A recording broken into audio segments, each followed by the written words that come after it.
from tonight on Iraq and the Middle East. His remarks were part of the American Enterprise Institute's annual dinner that took place in Washington, D.C. It's about 25 minutes. Thank you all very much. Thank you. Thank you very much.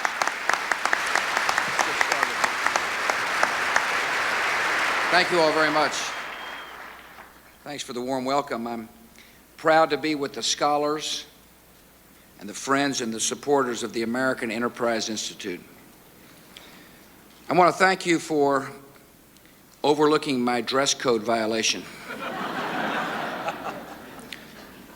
They were about to stop me at the door, but Irving Kristol said, "I know this guy, let him in." Chris, thank you for your very kind introduction, and thank you for your leadership. I see many distinguished guests here tonight, members of my cabinet, members of Congress, Justice Scalia, Justice Thomas, and so many respected writers and policy experts. I'm always happy to see your senior fellow, Dr. Lynn Cheney. Lynn is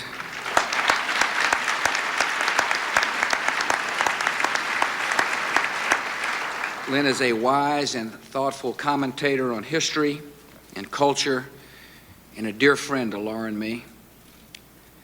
I'm also familiar with the good work of her husband.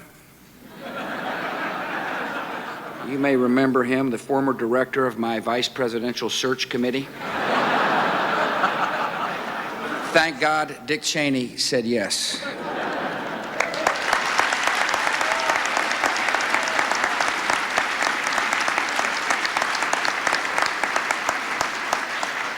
Thanks for fitting me into the program tonight. I know I'm not the featured speaker. I'm just a warm-up act for Allan Meltzer. But I want to congratulate Dr. Meltzer for a lifetime of achievement and for tonight's well-deserved honor. Congratulations, Dr. Meltzer.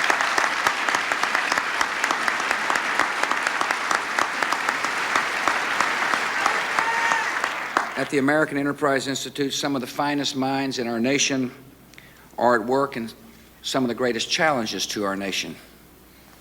You do such good work that my administration has borrowed 20 such minds.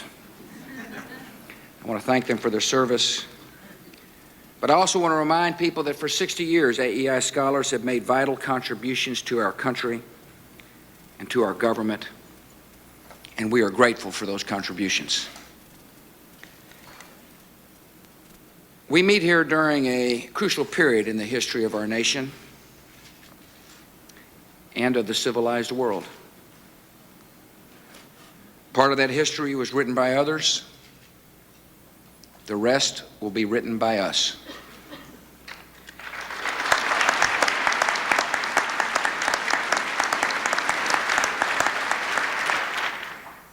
On a September morning, threats that had gathered for years in secret and far away led to murder in our country on a massive scale.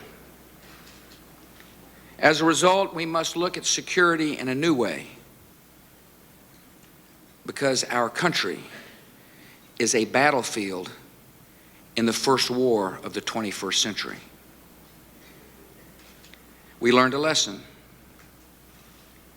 The dangers of our time must be confronted actively and forcefully before we see them again in our skies and in our cities. And we set a goal. We will not allow the triumph of hatred and violence in the affairs of men.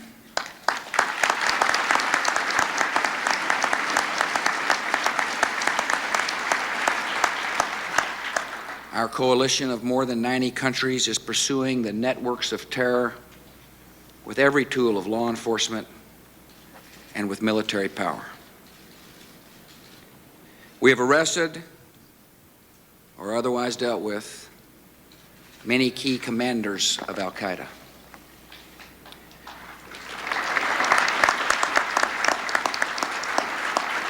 Across the world, we are hunting down the killers one by one. We are winning, and we're showing them the definition of American justice.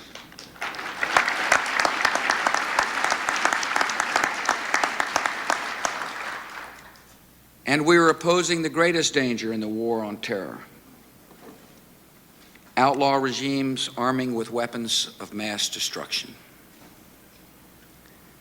In Iraq, a dictator is building and hiding weapons that could enable him to dominate the Middle East and intimidate the civilized world, and we will not allow it.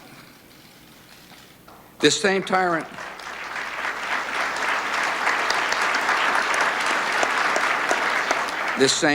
has close ties to terrorist organizations and could supply them with the terrible means to strike this country, and America will not permit it. The danger posed by Saddam Hussein and his weapons cannot be ignored or wished away. The danger must be confronted. We hope that the Iraqi regime will meet the demands of the United Nations and disarm fully and peacefully. If it does not, we are prepared to disarm Iraq by force. Either way, this danger will be removed.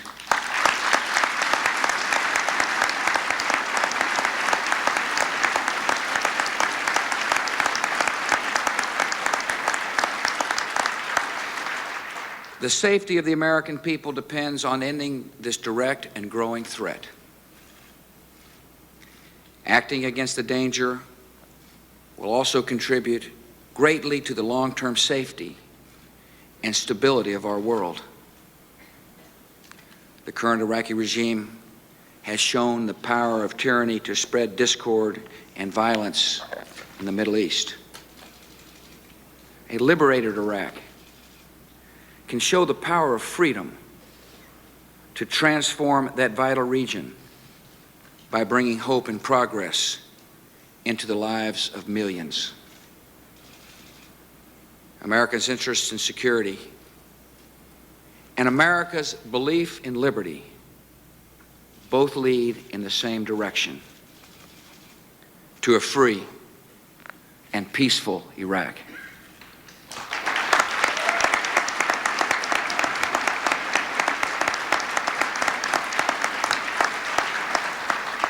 The first to benefit from a free Iraq would be the Iraqi people themselves. Today, they live in scarcity and fear under a dictator who has brought them nothing but war and misery and torture. Their lives and their freedom matter little to Saddam Hussein, but Iraqi lives and freedom matter greatly to us.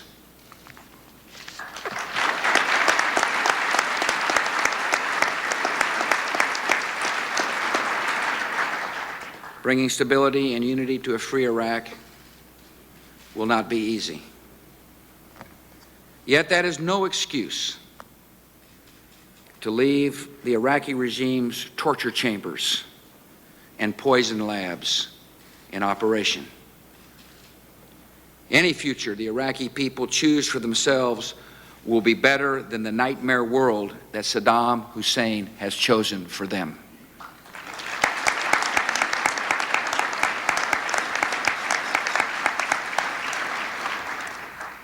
If we must use force, the United States and our coalition stand ready to help the citizens of a liberated Iraq. We will deliver medicine to the sick, and we are now moving into place nearly 3 million emergency rations to feed the hungry. We will make sure that Iraq's 55,000 food distribution sites operating under the Oil for Food program are stocked and open as soon as possible. The The United States and Great Britain are providing tens of millions of dollars to the UN High Commission on Refugees and to such groups as the World Food Program and UNICEF to provide emergency aid to the Iraqi people. We will also lead in carrying out the urgent and dangerous work of destroying chemical and biological weapons. We will provide security against those who try to spread chaos or settle scores or threaten the territorial integrity of Iraq. We will seek to protect Iraq's natural resources from sabotage by a dying regime and ensure those resources are used for the benefit of the owners, the Iraqi people.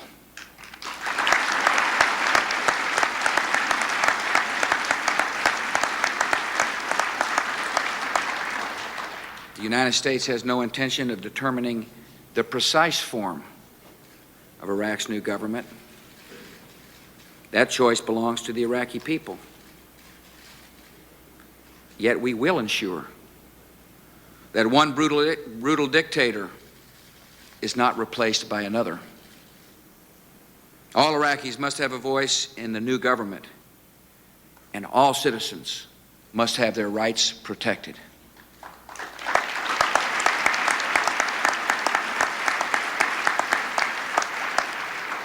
Rebuilding Iraq will require a sustained commitment from many nations, including our own. We will remain in Iraq as long as necessary, and not a day more. America has made and kept this kind of commitment before, in the peace that followed the World War. After defeating enemies, we did not leave behind occupying armies. We left constitutions and parliaments. We established an atmosphere of safety in which responsible, reform-minded local leaders could build lasting institutions of freedom. In societies that once bred fascism and militarism, liberty found a permanent home. There was a time when many said that the cultures of Japan and Germany were incapable of sustaining democratic values. Well, they were wrong. Some say the same of Iraq today. They are mistaken.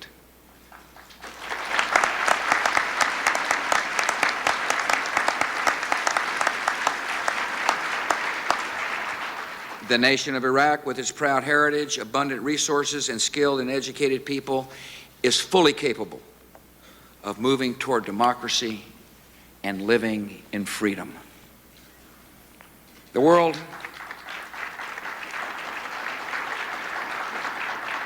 has a clear interest in the spread of democratic values because stable and free nations do not breed the ideologies of murder. They encourage the peaceful pursuit of a better life. And there are hopeful signs of the desire for freedom in the Middle East. Arab intellectuals have called on Arab governments to address the freedom gap so their peoples can fully share in the progress of our times. Leaders in the region speak of a new Arab charter that champions internal reform, greater political participation, economic openness, and free trade. And from Morocco to Bahrain and beyond, nations are taking genuine steps toward political reform.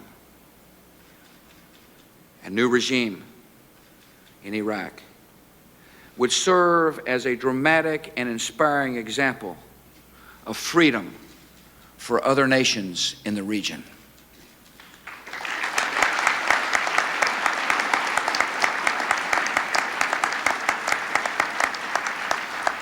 It is presumptuous and insulting to suggest that a whole region of the world or the 1/5 of humanity that is Muslim, is somehow untouched by the most basic aspirations of life. Human cultures can be vastly different, yet the human heart desires the same good things everywhere on earth. In our desire to be safe from brutal and bullying oppression, human beings are the same. In our desire to care for our children and give them a better life, we're the same. For these fundamental reasons, freedom and democracy will always and everywhere have greater appeal than the slogans of hatred and the tactics of terror.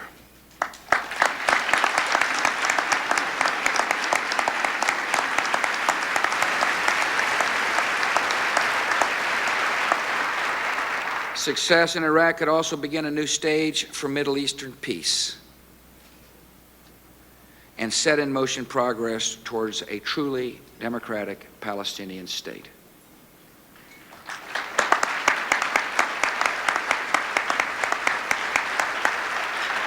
The passing of Saddam Hussein's regime will deprive terrorist networks of a wealthy patron that pays for terrorist training and offers rewards to families of suicide bombers. And other regimes will be given a clear warning that support for terror will not be tolerated.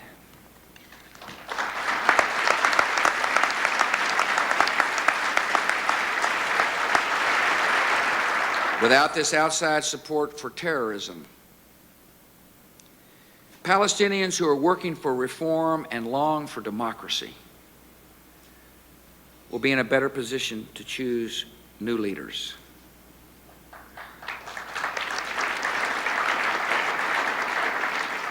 True leaders who strive for peace. True leaders who faithfully serve the people.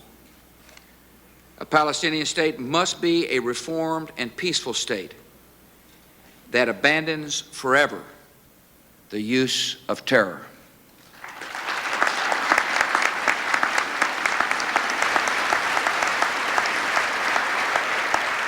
For its part, the new government of Israel, as the terror threat is removed and security improves, will be expected to support the creation of a viable Palestinian state.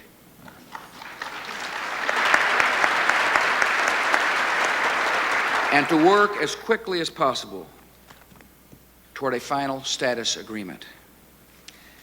As progress is made toward peace, settlement activity in the occupied territories must end.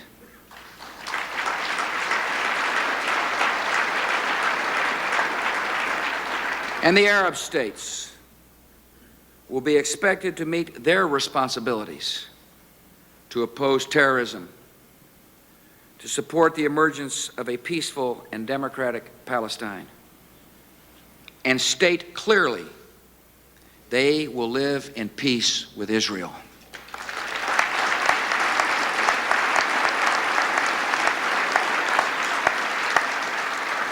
The United States and other nations are working on a roadmap for peace. We are setting out the necessary conditions for progress toward the goal of two states, Israel and Palestine, living side by side in peace and security. It is the commitment of our government and my personal commitment to implement the roadmap and to reach that goal.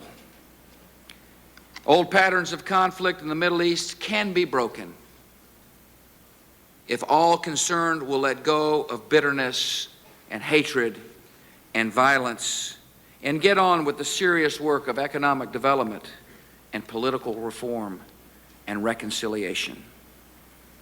America will seize every opportunity in pursuit of peace,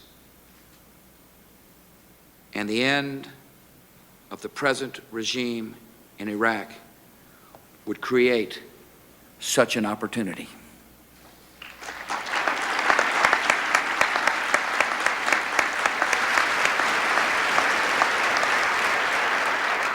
In confronting Iraq, the United States is also showing our commitment to effective international institutions.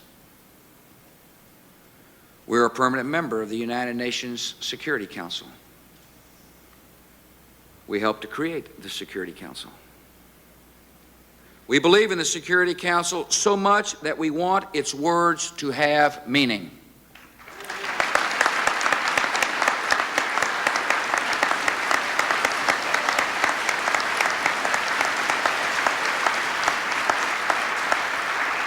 The global threat of proliferation of weapons of mass destruction cannot be confronted by one nation alone. The world needs today and will need tomorrow international bodies with the authority and the will to stop the spread of terror and chemical and biological and nuclear weapons. A threat to all must be answered by all. High-minded pronouncements against proliferation mean little unless the strongest nations are willing to stand behind them and use force if necessary. After all, the United Nations was created, as Winston Churchill said, to make sure that the force of right will in the ultimate issue be protected by the right of force. Another resolution is now before the Security Council. If the Council responds to Iraq's defiance with more excuses and delays, if all its authority proves to be empty, the United Nations will be severely weakened as a source of stability and order. If the members rise to this moment, then the Council will fulfill its founding purpose. I've listened carefully as people and leaders around the world have made known their desire for peace. All of us want peace. The threat to peace does not come from those who seek to enforce the just demands of the civilized world. The threat to peace comes from those who flout those demands. If we have to act, we will act to restrain the violent and defend the cause of peace. And by acting, we will signal to outlaw regimes that in this new century, the boundaries of civilized behavior will be respected.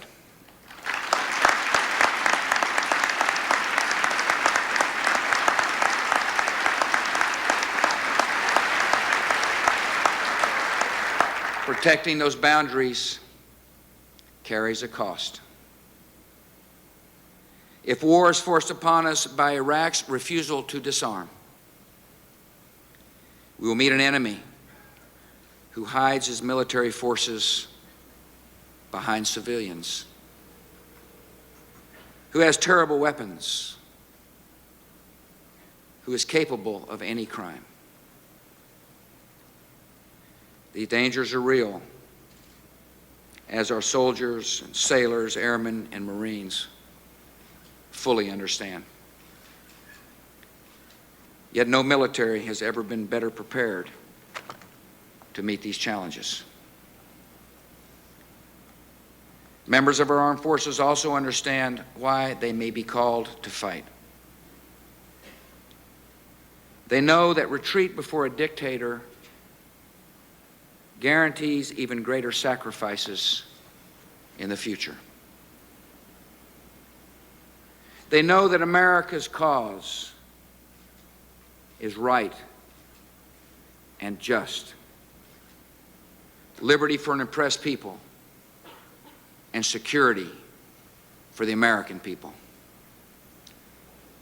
And I know something about these men and women who wear our uniform. They will complete every mission they are given with skill and honor and courage.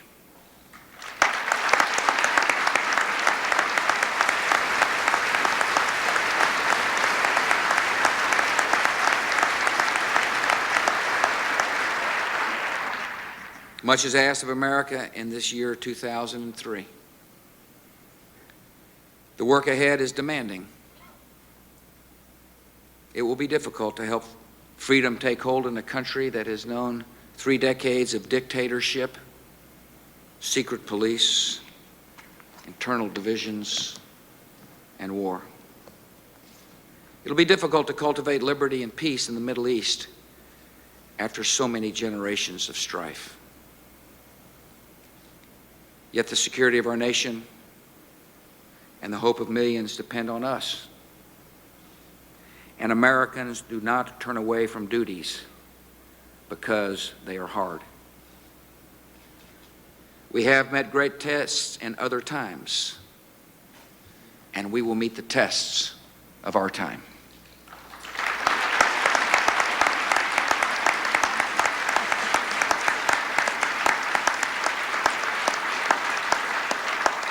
We go forward with confidence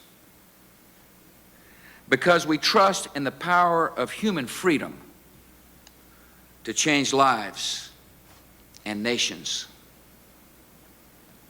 By the resolve and purpose of America and of our friends and allies, we will make this an age of progress and liberty. Free people will set the course of history, and free people will keep the peace of the world. Thank you all very much.